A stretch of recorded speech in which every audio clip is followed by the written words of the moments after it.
A woman named Lorraine Lee introduced her boyfriend, Frank, to her family for the first time. As Frank greeted Mr. and Mrs. Lee, Lorraine's stunning sister, Claire, whispered something to him. Curious and suspicious, Lorraine decided to check on them and found Frank and Claire in bed together. Lorraine confronted Frank, who pleaded for another chance. Reluctantly, Lorraine agreed, but made it clear that he must remain faithful. Years passed, and Frank remained loyal to Lorraine throughout their engagement, marriage, and even when they had children. However, he couldn't shake his thoughts about Claire. She consumed his mind at work, during meals, and in his dreams. One fateful morning, tragedy struck when Lorraine was fatally struck by a school bus while crossing the street after dropping off their children at school. At Lorraine's funeral, Frank joined the entire Lee family in mourning. They all praised Lorraine's qualities: a devoted daughter, a loving mother, and a caring sister. The minister noticed a smile on Frank's face and questioned the reason behind it. Frank revealed that he had overheard Claire speaking to the minister, leading him to a realization. Without hesitation, he began singing, "I can see clearly now, Lorraine has gone." A man went to the doctor. He said, "Doc, you gotta check my leg. Something's wrong. Just put your ear up to my thigh, you'll hear it." The doctor cautiously placed his ear to the man's thigh only to hear, "Give me $20, I really need $20. I'd never seen or heard anything like this before. How long has this been going on?" The doctor asked. "That's nothing, document, put your ear to my knee." The doctor put his ear to the man's knee and heard it say, "Man, I really need $10, just lend me $10. Sir, I really don't know what to tell you. I've never seen anything like this." The doctor was dumbfounded. "Wait, doc, that's not it. There's more, just put your ear up to my ankle," the man said, and was blown away to hear his ankle plead, "Please, I just need $5. Lend me $5 please if you can." "I have no idea what to tell you," the doctor said. "There's nothing about it in my books," he said as he frantically searched all his medical reference books. "I can make a well-educated guess though. Based on life and all my previous experience, I can tell you that your leg appears to be broke in 3 places. Optimus Prime is at home, watching TV, when his power goes out. Frustrated, he calls the electrical company, and they have someone sent over. As he goes to ask the lineman what's going on, he notices that his jaw won't move, so he goes to get some motor oil to lubricate his jaws. 10 minutes later, he arrives back at his house, his mouth full of motor oil. He approaches the lineman and asks, "Why did my power go out?" The lineman gives him a quick glance and tells him, "Well, sir, it appears as though you've blown a transformer." A famous lion in a zoo recently died. Given the popularity of the lion, the zoo doesn't want the public to know this, so they make a lion costume and have one of the employees pretend to be the lion.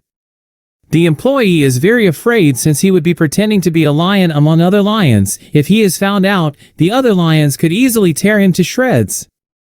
The employee sits extremely still all day. Suddenly, one of the lions approaches the employee. The man is absolutely terrified. The lion closes in and whispers, "Hey man, you got any smoke on you?" 3 couples in line to enter the pearly gates. St. Peter addresses the first couple.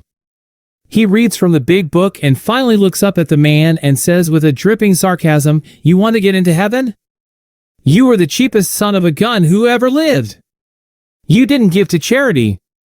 You didn't help out family members.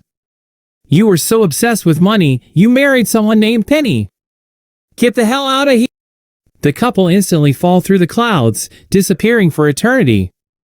The second couple step forward. Same deal. Peter, the big book, the sarcasm. "You've got to be kidding me. You spent your life searching for your next drink.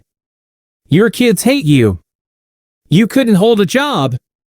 You were so obsessed with booze, you married someone named Sherry. Go to hell." Poof! The third couple look at each other and the man says, "Come on Fanny, we don't stand a chance. A tern and a pigeon were arguing over which was the most useful for humans. "It's obviously me," says the pigeon.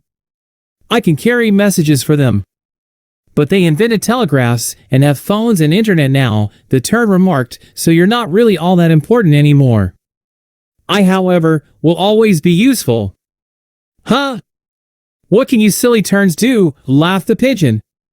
"Well, actually, we're great receptacles for water," the tern stated, plumping its chest. "Really?" the pigeon asked, astonished. "I did not know." "How?" "Well, not all of us," admitted the tern. "But certainly most of us."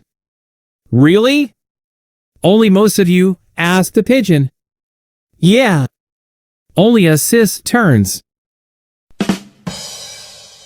A middle manager was called into HR for a harmless icebreaker. "Do you know why you've been sent here? One of your new employees, Gina, has levied sexual harassment allegations against you," the stern HR rep asserted. "What? Gina? Oh God, no, this must be a mistake. I've only known her for a few days," the manager replied, perplexed and shocked. "Well, I have her complaint right here. She says that you had her and your other new employees engage in an icebreaker that she said was inappropriate and that you made her feel uncomfortable by pressuring her to partake in it." The rep coldly continued. "I've done this icebreaker with all my new employees for over 15 years. The manager proclaimed. "Why don't you tell me how this icebreaker works?" the rep suggested. "Gladly. I want all my new hires to get an idea where everyone came from. So, I have people make little nicknames for themselves. They say the abbreviation of the state they grew up in followed by their name. So, for example, I grew up in from Connecticut, so I started us off as CT Bob." The manager stammers as he explains to the unsatisfied HR rep there was New York Adam and J. Rosa, CA Devon. "You get the idea. We went around the room until we got to Gina.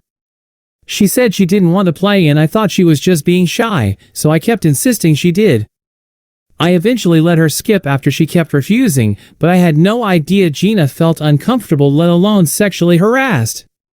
The manager desperately pleaded.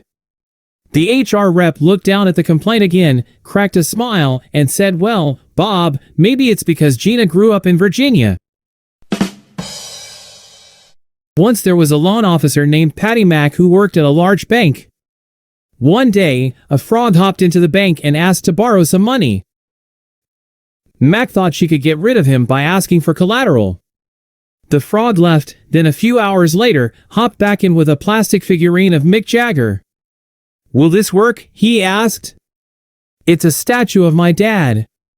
Ms. Mac wasn't sure what to make of this, so she brought the bank president over. "Is this sufficient for collateral?" she asked. "What is it, anyway?" The bank president said, "It's a knick-knack, Patty Mac. Give the frog alone. His old man's a rolling stone." A city guy needs a bio break while driving through the country. He stops at a gas station, and they only have an outhouse. He goes back to the outhouse, and there are two holes, one of them in use. He goes up to use the other one. After he's done, 75 cents falls out of his pocket while he's pulling up his trousers. He looks in the hole, finishes pulling up his trousers, and pulls out his wallet. He pulls out $200 bills and throws them in the hole. The other gentleman in the outhouse has been watching and says, "What the hell did you do that?" He says, "You don't think I'm going down there for 75 cents, do you?" Barack Obama and Donald Trump inadvertently ended up getting a shave at the same barbershop at the same time. The barbers, wondering if things might get nasty, were nervous. Trump's barber was almost done and was getting ready to use an aftershave as a final touch. Donald was quick to stop him, saying, "I'll pass. Aftershave have a strong smell. My wife Melamine will smell it and think I've been in a whorehouse." The other barber then said to Barack, "How about you, Mr. Obama, any aftershave?" Barack replied, "Sure, why not? Michelle has no idea what a whorehouse smells like." A woman stops at a rural gas station so her little boy can use the bathroom. When he comes out, his mom is standing in line at the register and behind her is a cowboy. The boy is really excited. He goes up to the man and asks, "Excuse me, mister. Are you a real cowboy?" The cowboy says, "I sure am, son. You see that? It keeps the sun off my face. This bandana keeps the dust from the hurt out of my mouth. These chaps keep the brush from tearing up my legs." The boy looks at the cowboy's feet and the cowboy says, "My tennis shoes keep people from thinking I'm a California truck driver."